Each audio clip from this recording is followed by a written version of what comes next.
Welcome to the LongBox Paradox. I'm Dan, and thank you for joining us for my 13th episode. This week, got some books that I've been looking forward to, one very delayed. So we're going to start out with the very delayed one. This week, DC released Doomsday Clock number 9 by Jeff Johns and Gary Frank. I'm not going to lie, I had to go back and read issue 8 because I really could not remember what happened the last issue because it's been so long in between. This issue did not disappoint.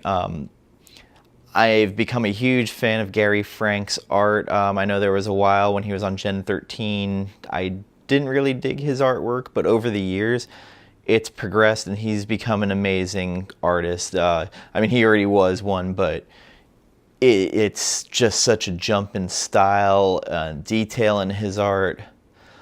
And this whole run on this has been a masterclass on draftsmanship. He just knocks it out of the park, and for me, it was worth the extra wait, even though it's kind of disrupting the story flow for me, because you're reading this stuff, you're like, wait, what happened last issue? I got to go back. This did not disappoint. I'm not sure how much this is going to tie into what's going on in Heroes in Crisis with how late this has been, but start out with Dr. Manhattan, and he's on Mars, and he's going over all these different time fields, like Alan Scott, the ring's 6 feet away in the other direction. He never gets the ring, and it's just going through all these scenarios. He's holding a Legion ring. And from there, we're doing some follow-up from the last issue. Firestorm is basically becoming the scapegoat. Superman is injured. Most of the Justice League and heavy hitters in the DC universe are heading to Mars to confront Dr. Manhattan. Lois is tending to Superman as he's injured, and Lex Luthor shows up. And when Lex shows up, this weird, interesting thing happened, because Heroes in Crisis, especially with what went on in the last issue, friend showed me something and starting to kind of lead you to think that Wally West might be the killer of Heroes in Crisis because of the weird body discovery, how it was out of time going on. And also in the last issue, he's wearing the mask and the robe of what seems to be the main antagonist of the story. Again, it could be a huge MacGuffin. But Lex asks Lois, do you remember Wally West? And it could more have to do with the rebirth thing with Wally, and everybody forgot him. I'm not too sure. But the battle with all the heavy hitters on Mars was fascinating, because the Green Lanterns are hitting him, Dr. Manhattan. He's like, oh, what's this power? I've never seen this before. It's so nice to start learning. And then he learns magic, because magic users use it against him, and it's still kind of a form of energy, and he uses it against them. And like throughout the whole thing, you're just like, okay, like what is the whole underlying story of this? Because I can't really tell, because at times it seems like everything's being manipulated again. I hate to say this, I just want this run to be over with, because I want to know where the story goes. And that's not me saying, like, I hate this book, I'm just being selfish and want to get to the end. And the series has been great so far, especially I love Mime and Marionette. They're two of my favorite characters Johns has introduced. And I actually was kind of sad we haven't seen them in the last 2 issues. But pick up the issues. I know this might be a book that sells better in trades, because I know some people got kind of tired of the waiting. And I know Gary Frank had addressed it on Twitter a couple of times that, stop hassling him about the delays. And for his artwork, I'll suffer through the delays. It really is that damn good. And you just have to look at the last page where Wonder Woman is addressing, looked like Senate Council, and Giganta and Black Adam rip the roof off and say they're making their move since everybody's busy. Buy it. I don't want to give a number grade to this because you're either into this or you're not, but I can really tell from the dialogue Jeff Johns was having a blast writing Guy Gardner, and it was classic Guy Gardner in this issue. Definitely check it out. And also Gary Frank. Come for the art, stay for the story. It's lovely. It's beautiful. They even, of course, someone has to comment that Dr. Manhattan's walking around with his junk dangling. So that's always great to have. So moving on from there, another favorite of mine that I'm just going to continue talking about till I turn blue is Die number 4 from Image Comics came out. And it was no letdown at all. They are traveling and they come to a city. They come in. This is more of a character progression issue more than anything else, and it also dives into some characters we haven't spent a ton of time with, namely the Godbinder Isabel. Start going more into how her powers work, and she's injured and at one point has to do what one of the gods say to repay the debts. So they make her read her diary to their worshippers. And, you know, she's kind of breaking. It's the first time you've actually had kind of a character break in her, where the tough act kind of just drained away. Ash has some great dialogue because they're drinking with dwarves and someone calls them out on, you know, flouncing around in dresses, but being more outgoing and flirty with males in that world. It eventually gets broken up by his sister Angela. Also in this, Matthew, not the Grim Knight, he starts talking, the Grief Knight. He starts talking about what happened to his mom when she was under anesthesia and how she passed. And as he's telling this story, his sword's sitting next to him, but it's the black energy around it starts like glowing. So you kind of, even when the sword's not near him, it's being powered by him. Good stuff there. Also find out that Saul has made a glass city. They intend to go destroy it to get his attention, have him come to them. A lot of good. Angela also, she talks about, you know, she's used all her powers but one. And in that, one of the dwarves gives her the fair gold. And, you know, it's her addiction. And she puts it in, and it creates a robotic dog. And she shares how, like, this robotic dog, if she doesn't have the gold to feed her addiction power, the dog dies every day. And she talks about how she doesn't know if she can deal with it dying again, and how, like, it just tore her apart last time, but she creates the dog, and she has this emotional connection to it. She's like, I know I'm selfish, I have to do it for one day. Beautiful stuff. Stephanie Hahn's artwork again is fantastic. Gillen, the story, while I could see some kind of being frustrated by not much action happening in the issue, I believe that these character building issues are really important to keep this going and necessary. And also they gave us input into some of the characters they haven't focused on enough. Isabel had the most to say since issue 1 when they were at Saul's party. I'd like to know more about what the hell Chuck's powers are still. I haven't seen him use them enough. The only thing we really get is that he's a bit of an asshole. Also, to kind of branch off of this a bit, if you bought the die number 1 Forbidden Planet Jetpack Comics Virgin variant, there's some...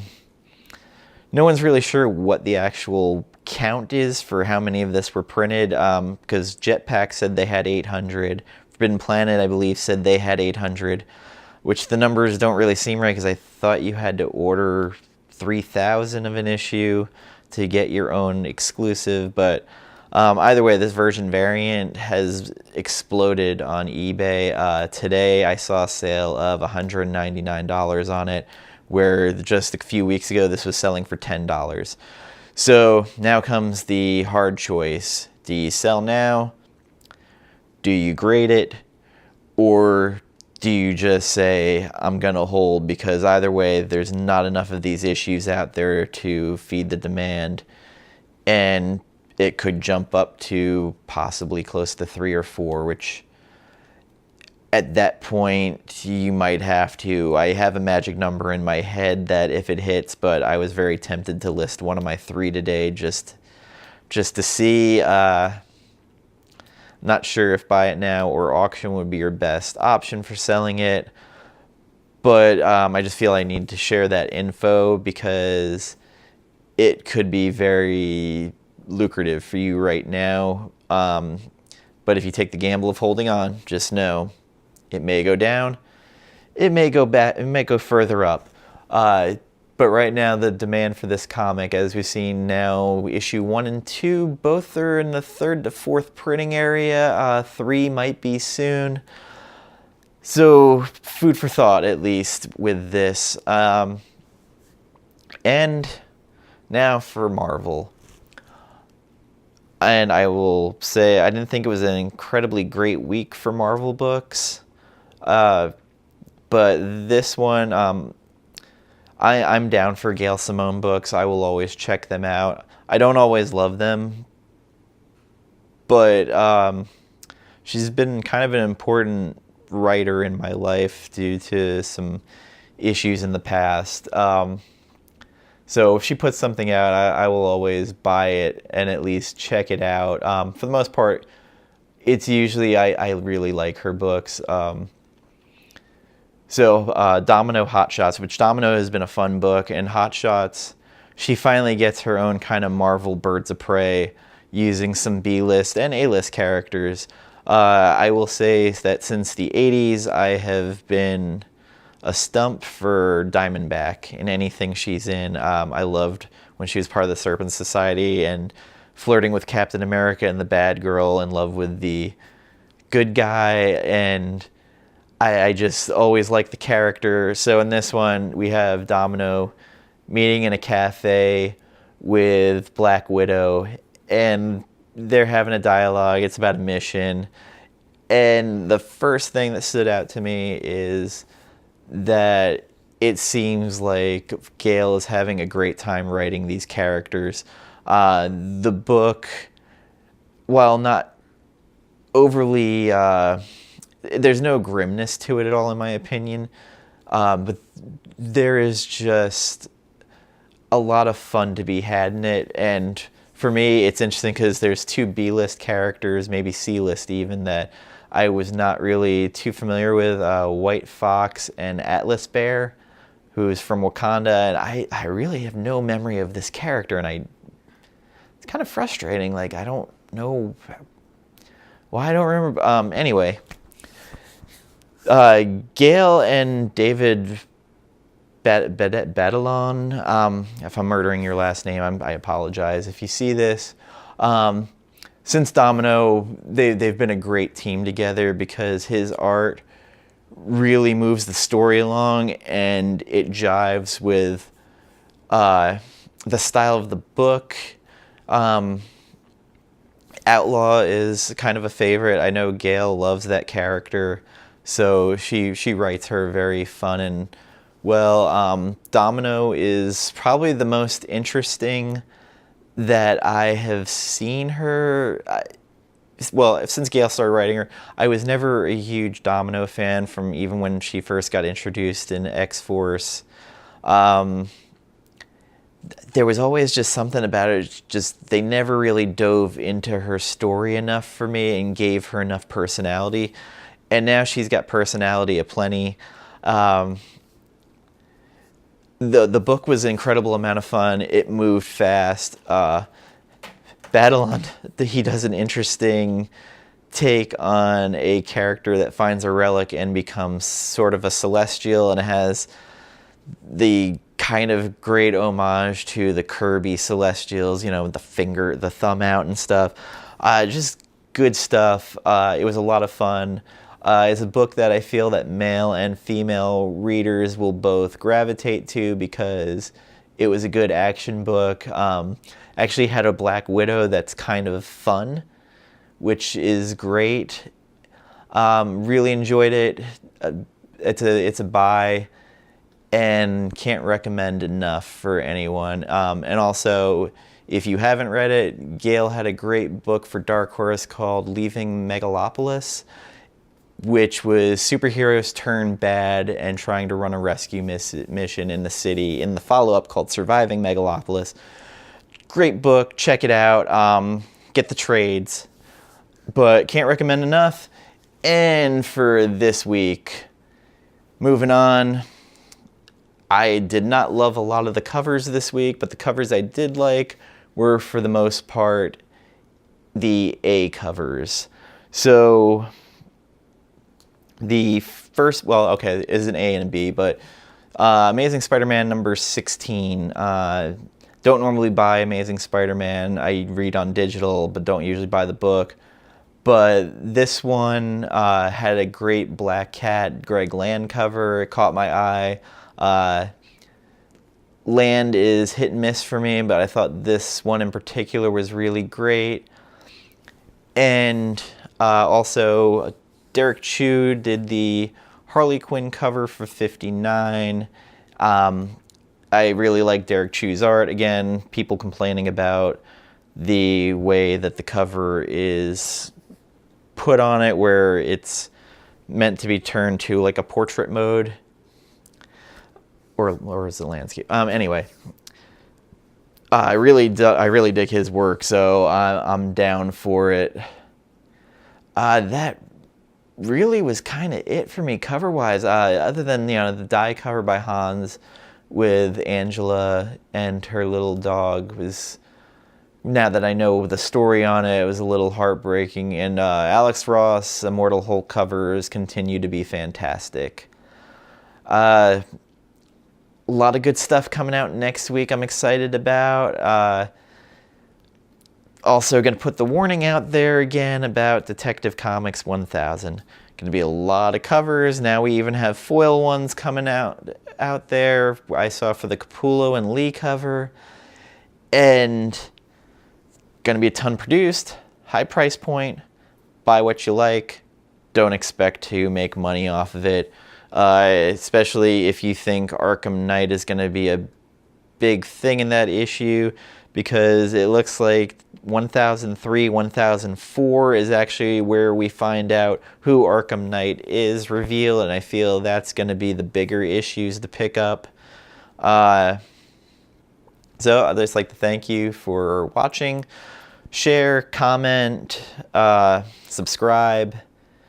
Any little bit helps my channel grow, and I said appreciate you taking the time. Later tonight, early tomorrow morning, I will have the Captain Marvel non-spoiler review up, and I'm excited for it. I've pretty much stayed away from a lot of the reviews, and if you're watching this and going to see it, I know there's 2 after-credit scenes. 2. One very important to Avengers, one no one's talking about. So with that being said, so long, farewell, Avita, goodbye.